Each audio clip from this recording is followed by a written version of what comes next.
Amel. Je suis trop contente de t'avoir. Mais le plaisir est partagé, ma chérie. Oui, les l'ambassade et tu les as avant moi. Dis-moi tout. Qu'est-ce qui se passe? Merci, Zine. Je me marie dans quelques mois, Inch'Allah. Yambrok عليك. Et je voudrais savoir qu'est-ce que tu pourrais me donner comme conseil pour le mariage? Sabr. Et qu'est-ce que l'homme doit payer? Ah, merde.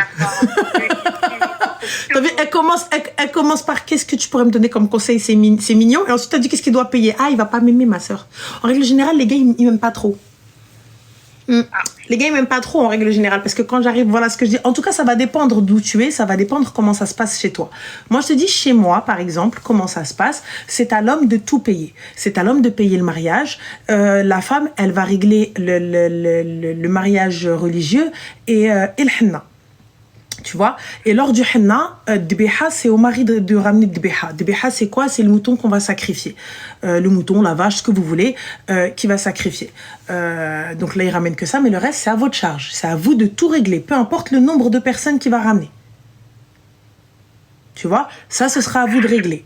Et ensuite, pour le mariage, c'est à lui de régler. Bien sûr, on fait suivant ses moyens. On ne demande pas un mariage à 300 000 euros alors que le mec, il a que 7K ou 10K. Tu vois. Et ce qui est intelligent, c'est d'abord de faire chez vous, d'abord de meubler chez vous, d'abord de tout avoir chez vous. Ouais, si il reste encore un petit peu, on fait un mariage. Sinon, faites un petit truc et lorsque, Inch'Allah, vous avez un enfant, la shihaja, tu fais une haqiqa, mtarqa. Moi, en tout cas, ce que je te conseille. Mais là, pour le mariage, Negafa, tout ça, etc., en règle générale, c'est un monsieur de régler, mais ce qui va toucher à la beauté, tout ça, etc., c'est toi. Ah, Negafa, c'est moi. Ok. Normalement, mais après, si tu veux l'alléger de ça, tu peux prendre la Negafa et le côté beauté. Mais ça Attends, je suis en train de noter. Et le DJ, c'est qui? Bah, normalement, c'est lui. Tout ce qui incombe à la salle, c'est lui. Mais après, il n'est pas obligé de suivre ce que tu veux. Il est libre d'imposer ses choix aussi, hein. D'accord, ok. Ah oui, et c'est pas parce que tu exiges ça que ce sera ça. Lui te dit, s'il a les moyens d'un DJ à 1000 euros, tu vas pas aller lui demander un DJ avec des écrans, etc., où il y en a pour 4 balles. Ça coûte très très cher, ma chérie. C'est pour ça qu'en fait, il faut d'abord un budget. Et avec ce budget-là, on voit ce qu'il y a. Ok. Tu vois? Et normalement, on ne respecte jamais le budget. Non, c'est vrai. Après, il y a la liste aussi. C'est un mariage pour combien de personnes? Un mariage de 100 personnes. 100 personnes. Ça va, 100 personnes, vous voulez faire quoi? Ben, c'est un mariage entre femmes déjà. Il y a une petite salle, il y a les GAFA, les DJ. C'est pas un grand truc que je fais, c'est un truc simple. D'accord. Vous faites quoi? Traiteur, il y a le traiteur, il y a tout quoi à payer. D'accord. Et lui, monsieur, qu'est-ce qu'il fait dans la vie? Mais lui, il fait les marchés. D'accord. Et mais est-ce qu'il a les moyens? Oui, il me dit, dis-moi ce que tu veux que je paye. Mais après, moi, je vais pas faire la meuf et il va croire que je suis une michto, tu connais. C'est pas une question d'il va croire que c'est une michto. Faut arrêter avec cette aqliya. Ce que tu veux, dis-le. C'est pas ensuite, à la fin, tu commences à dire, ouais, mais moi, je voulais. Parlez. C'est pas une fois que, ouais, mais non, mais c'était logique. S'il y a pas de c'est logique. On parle, on dit ce qu'on veut, on dit ce qu'on ne veut pas. C'est pas une fois, tête sali, tête chauffée, à la fin, tu dis, ouais, mais. Il y a pas de ouais, mais. Il faut discuter avec monsieur, il faut hadar avec monsieur, il faut voir ce qu'on fait avec monsieur. Tu vois? Parce que c'est pas ensuite, à la fin du mariage, ouais, franchement, j'étais pas très contente. Ça fonctionne pas. Et après, comme je t'ai dit, il y a la maison, il y a les meubles, il y a déjà l'appart à trouver, il y a beaucoup de choses. Donc l'argent, déjà, elle part dans ça, tu vois? Si t'as pas de voiture, il faut en acheter une. Moi, personnellement, c'est tout ça, etc., et tout le tintouin, ça vient après, une fois que j'ai fait tout ce que j'ai à faire. Et ce qui reste, on fera. S'il reste un petit peu arti, je fais un achat, je mets mes 2 tenues, salam alaikum. Ça y est. Slama, je fais mon henna, et dans mon henna, je fais ce que j'ai à faire et au revoir. Tu vois? Parce que après, tu vas te retrouver, une fois que tu vas rentrer chez toi, c'est quelques heures, hein. Tu rentres chez toi, il n'y a plus rien. C'est le canapé, les raibras, c'est le lit, c'est la cuisine qui n'est pas équipée, c'est les cuillères que vous n'avez pas, c'est les dessous de verre que vous n'avez pas. Moi, il est hors de question que je me prive dans la déco de ma maison. Si je veux quelque chose de chez Maison du Monde, Maison du Monde, mais ma soeur, il faut l'argent. Meubler un appartement, ça coûte très cher. Une cuisine, ça coûte très cher. Si tu veux une belle cuisine, si tu veux quelque chose de beau, si tu... ne serait-ce que chez Ikea, chez Ikea, minimum, t'en as pour 3K. Hayat le 7 millions, elle est partie dans la cuisine. Ensuite, t'arrives un beau canapé, un beau truc. Si tu vas pas dans les boutiques turques et tu vas aller dans un truc un peu plus haut standing et tout ça, etc., tu vas te retrouver avec un canapé, c'est minimum 2, 3, voire 4 000 euros. Ah oui, les filles. Ah bah oui, parce que sinon, si vous voulez des petits trucs et tout ça, etc., mais vous voulez un canapé signé, c'est ce prix-là. 3K juste la cuisine. Mais attention, mais 3K juste la cuisine, vous avez pété les plombs, quoi. Bien sûr, 3K juste une cuisine, si vous voulez quelque chose de bien. Sinon, vous avez du Cdiscount à 400 euros. Moi, ma première cuisine, elle m'a coûté 400 balles, les gars. En tout et pour tout, avec l'installation et tout, etc., j'en ai eu pour moins de 1000 euros. Mais c'est pas chihaja, c'est pas un truc de ouf. C'est pas un truc de ouf, ma chérie. Ça veut dire qu'à un moment donné, ça s'abîme, à un moment donné, tu vois. Voilà. Ensuite, sans compter la vaisselle. La vaisselle dinguerie. Il y a plein de choses, Habiba. Moi, je suis désolée. Les luminaires, ça coûte cher quand tu veux des luminaires chez Haja. Tu vois. L'électroménager, si toi, t'es hyper insta et tout ça, etc., tu veux du SMEG. Juste, va voir combien coûte le grille-pain SMEG. Ouais, c'est vrai. Chauffez combien coûte la bouilloire. Et moi, bébé, il est hors de question que je fasse un mariage, tu vois, et à un moment donné, que tu me dises, oui, en fait, en fait, hors de question. J'en ai rien à foutre, hein. Ils viennent manger, ils viennent pas manger, c'est tout. Moi, je te dis clairement, enfin, en tout cas, ça, c'est ma aqliya, tu vois, parce que il manque des choses chez moi, et moi, je vais aller péter un mariage à je sais pas combien pour aller ramener une nigafa que je vais aller payer 3K. Alors que chez moi, il manque la moitié, j'ai pas de canapé pour rentrer. Ouais, ou je vais devoir changer mon canapé dans 6 mois. Je peux pas. Allez, écoutez, il faut 15K pour emménager. Bah, Hamza, en fait, je sais pas. Attends, excuse-moi, ma chérie, juste une petite seconde. Hamza, je sais pas dans quel monde tu vis. C'est peut-être parce que t'es pas une meuf. Tu peux emménager pour 2K. Moi, quand j'ai emménagé dans mon appartement, c'était pas prévu que j'ai un appart. Les circonstances de l'appart, celles les anciennes, elles savent. Elles savent comment c'est, mais comme t'es un mec, tu dois pas connaître, tu dois pas comprendre. Donc, Anen Goulek. Quand j'ai emménagé, je n'avais rien. J'avais des lhouf et un lit que j'ai payé 150 euros, le sommier et le matelas. Tu peux encore trouver moins cher. Mais moi, je te parle de choses qui sont bien. Je te parle de choses qui vont durer. Je te parle de choses de qualité. Va à Maison du Monde et va voir combien coûte l'assiette. Parce que peut-être pour vous, les gars, ça ne vous intéresse pas, mais sachez que la belle vaisselle, la bonne vaisselle coûte cher. Et c'est pas à Maison du Monde. T'as des vaisselles qui sont signées, qui sont compliquées, qui sont chères. Voilà. Ensuite, le verre. Une fois que tu as fini, il te faut le verre pour boire de l'eau, le verre pour boire du jus, parce qu'on est des meufs, les meufs. On connaît la tasse de thé, la tasse de café, la tasse d'yal l'hlib, la tasse d'yal zmar. Heureusement, il y a Action, ma chérie. Mais moi, si j'ai pas envie d'aller chez Action, j'ai pas envie de meubler ma maison chez Action, on fait quoi? Je suis une jeune mariée, elle brite n'jib chi hajat Allah dans ma maison. Donc, du coup, on m'oblige, moi, à aller à Action pour faire un mariage à Zbelaflous, pour faire manger les gens. Pourquoi? J'ai pas envie.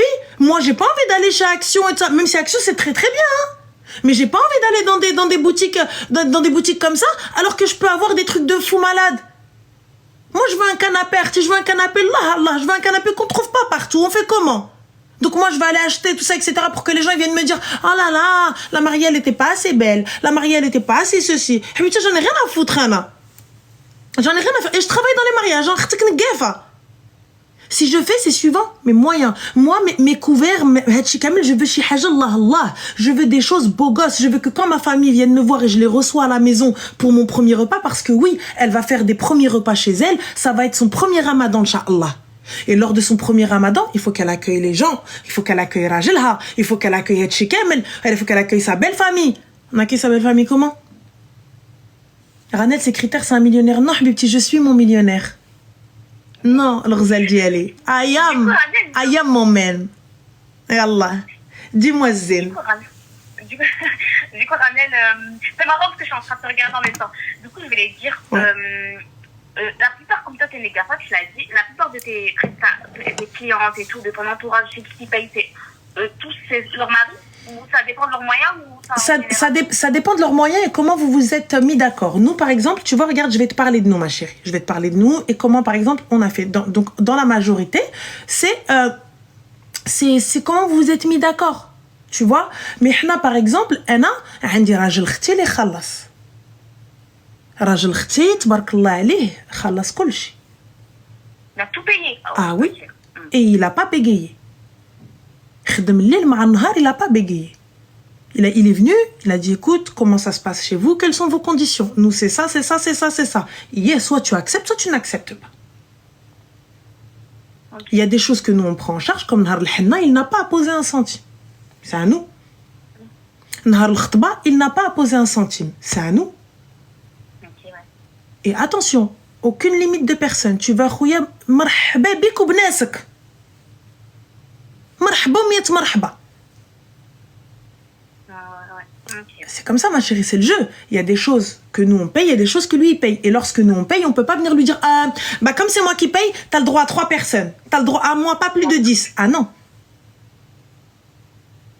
Comme là, Habibti, dans les 100 personnes, normalement, si vous faites du 50-50, toi tu payes 50, tu payes pour tes femmes et lui paye pour ses femmes. Mais moi, personnellement, je suis pas dans ce délire-là. Je suis pas dans le 50-50. On peut pas être deux. Tu vois? Donc ça, c'est des choses. Après, attention, il y a des choses que toi, ta famille doit ramener. Les hediya, par exemple, c'est ta famille qui doit te la ramener. Ton nécessaire de maison, les draps, Hatchikamel, tu vois, tout ce qu'il te faut pour la maison, c'est ta famille qui doit te le ramener. Ah, mais chez nous, c'est pas pareil. C'est l'homme qui doit ramener. D'accord, bah tu vois, donc après, ça diffère. Donc encore chez vous, il faut savoir comment ça se passe. Par exemple, nous, chez nous, moi, c'est moi, tout le nécessaire, les coussins, Hatchikamel et tout, etc., pas de souci, c'est un enjiblerti. Après, il y a le trousseau de la famille et le trousseau du marié. Tu vois? Donc, ce que le mari lui ramène, et nous, ce qu'on ramène, on appelle ça l'hadiya, on la ramène le lendemain. On la ramène le lendemain quand on ramène le ftor. Tu vois? Ah, le lendemain du mariage. Voilà, nous, quand on ramène le ftor, on ramène le lendemain avec tout ce qu'il faut, le nécessaire de maison, avec ses valises, avec tout. On ramène tout, la totale. Tu vois? Quand j'ai beaucoup de chèques, avec zgharit, avec la totale et tout, etc. Genre, ça y est, on a oujid les hadarha et tout. Et elle ne va pas chez elle. C'est nous, on fait le ménage, c'est nous, on prépare tout, c'est nous, on arrange tout, on bakharo les affaires, on attaro les à la maison et ensuite on s'en va. Et par exemple, le jour du henna, la famille de la mariée chez nous, khsna ndiru la dhab. Donc moi, ma sœur, khsna ndiru la dhab. Hormis celui de monsieur, ce qui va lui ramener, c'est entre lui et elle. Moi, par exemple, je dois ramener à ma sœur dhab. Donc c'est pour ça que je te dis, c'est propre à chacun. C'est propre à chacun ses traditions, c'est propre à un khtim li ghathanni, ndir la dhab, ndir la Louise. C'est là-bas, c'est obligatoire. Tu vois?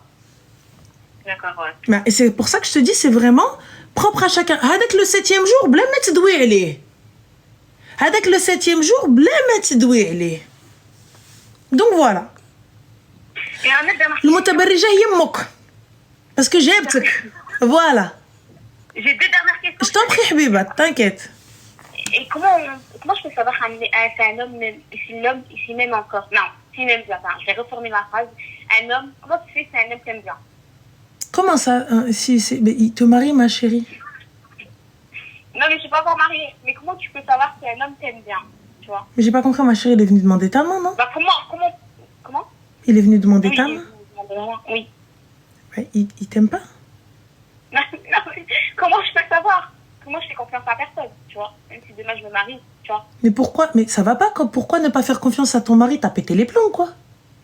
Non, mais... Tu te maries avec lui, tu vas dormir avec lui dans le même lit. Je veux bien que tu sois un petit peu méfiante, mais on parle... Comment tu peux ne pas lui faire confiance? Le gars, il est en train d'investir, là. Oui, c'est un truc. Ok. Ouais.